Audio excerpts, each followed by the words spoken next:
I wanted to talk about a little bit was like the animal abuse angle. Right. Yes.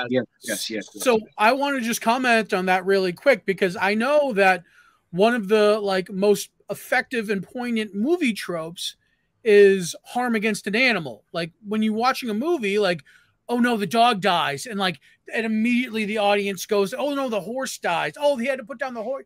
Things like animals getting hurt is such a like pivotal moment that when used correctly in movies can be so very poignant.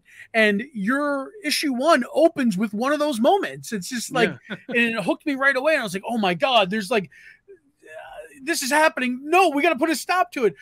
Like, and it just, I like that got me right off the bat. And I was like, oh, that's a really good use of that trope. I'm going to say 2 things to that, and we'll jump into the Kickstarter. First is, that was the plan. It was by design.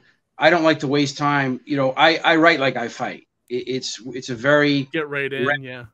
You really can't waste your time. You have to go in. You only have, 3 minutes on the clock, and you got to convince the judge or the Mac that you're the better fighter.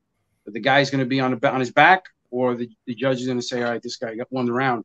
The bottom line is, I didn't want to waste time. The minute you open the page, I wanted to see immediate impact. Whoa. A lot of the people that open that page, some of them walk away in terror. They're like, oh my God, how am I supposed to continue reading this? Well, this is by design. We don't want everybody.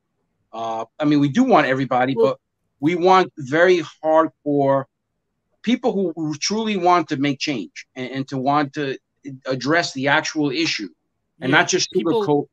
Yeah. No, go ahead. I was going to say, like, people can't face, some people can't deal with reality. Like, like, right, this stuff happens, right. Like, right. So they want to sweeten everything and sugarcoat it. And we're simply not about that. We're about, if you're a real hardcore comic book reader, underground indie comics that really respects what Marvel and DC was doing back when it truly was counterculture. Remember, guys, comics was counterculture back in the 80s. Absolutely. Absolutely. I don't think it became mainstream until like 2010, like, Right.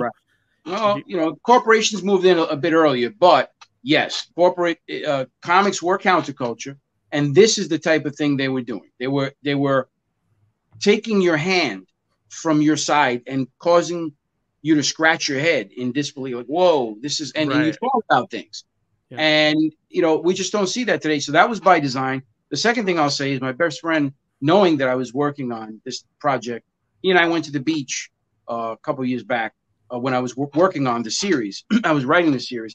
He showed me a video on the beach, my best friend did, of a dog, getting hurt very badly. Yeah. And that's really what triggered that. You know what? I'm going to open with this because right now I'm speechless. If I got my hands on this guy, I would take a shovel out of him and cut his head off and stick it, where, and keep doing it. Enormous amount of rage. I was silent, full of rage, and I'd never been like that next to my best friend. He showed me that, and we just looked at each other at the end, and we nodded our heads, like knowing if we had got our hands on the guy who did this, it would be a bad day for that person. And that's what I wanted the reader to feel for Hector, because that's exactly the response to Hector. Hector is silent. Dog Mama is saying, she's going through the motions, like, oh, this is horrible, but we got to get on this, blah, blah, blah. He can't even speak. He's just like, this guy is a muscle-bound fighter from the Bronx who's thinking murder at that point. Yeah. So, and I wanted that within 2 pages. And that's going to be compelling.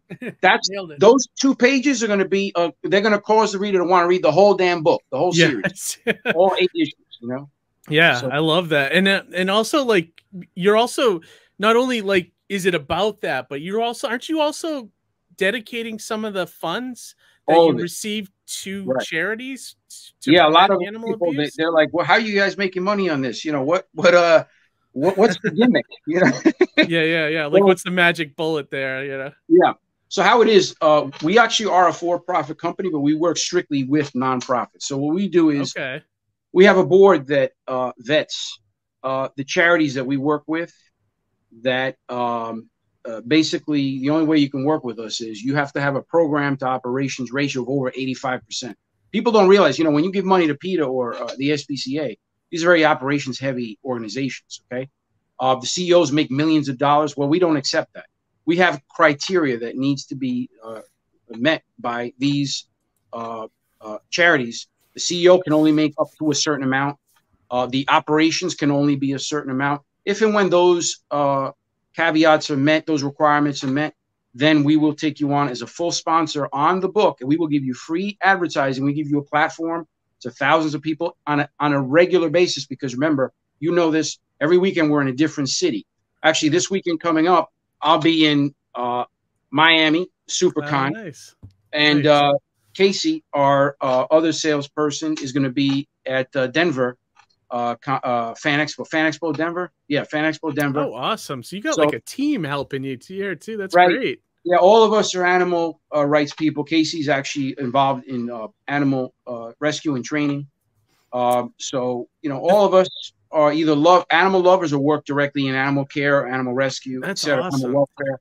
So the thing I love about it too, like normally, like if you saw a book like this that had like a cause built into it, right? Like it sometimes can feel pretentious and like, you know, like preachy, but your book doesn't. It just kind of feels like it's woven in there seamlessly, like, you know, like the way the Punisher would go after a villain, you know, and maybe the writer had something to say about the mob, or you know, you know, or something, you know, but it feels like this is seamless, which is good. I also feel like there's detail in there that is specific to having experienced it.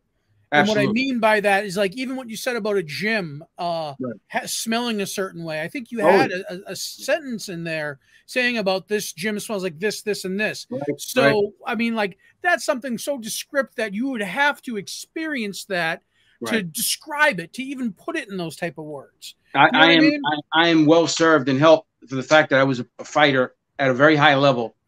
So I definitely leverage my background. You know, they say write what you know, or invest in what you know. Absolutely. I'm a firm believer in that. This is what I, you know, getting back to the whole, you know, people creating comics that never even made a fist. You know, how are you going to create comics, whether drawing them or writing them, if you don't understand the fundamentals of conflict? Conflict is the essence of good versus evil. You have to have at least some. Absolutely. You gotta have some perspective on it. Yeah, definitely. I'm not saying everybody's got to be fighters. What I'm saying is, you have to understand the basics, the fundamentals of conflict. Yeah. Okay. We live in a society where everybody's trying to be nice and politically correct. No, that's not how I grew up. And I'm going to work the experiences that I've had in the past. In my case, is a lot of conflict, and give you all of the nuances, but in a very direct way, not in a way that takes a long time, 5 issues to finally get to resolution. No. We're going to, every page, you're going to get some level of satisfaction. There's nothing better on a 100-degree day. A nice frosty strawberry milkshake. That's what every issue of Here Comes Calico is. Yeah, there's adversity, there's challenge, but let me tell you, at the end, somebody's going to get it, and they're going to get it really damn good. I love it. Awesome.